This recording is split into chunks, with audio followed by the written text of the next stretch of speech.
veriun e Kosovës janë eliminuar strukturat paralele të sigurisë,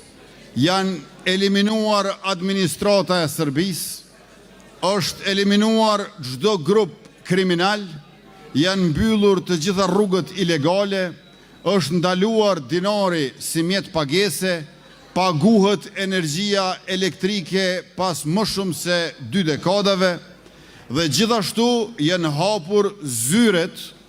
e institucioneve të Republikës Kosovës prej postës Kosovës e Agjencisë për regjistrimin e bizneseve në Kosovë, deri te Agjencioni Katastral i Kosovës e njëmori stacionesh policore të cilët kujdesen për paqen, sigurinë, rendin dhe ligjen për gjithë qytetarët pa dallim. Sovraniteti shtetëror, integriteti territorial, sundimi i ligjit do të vazhdojë edhe më tutje në veri të Kosovës e cep më cep Republikës tonë.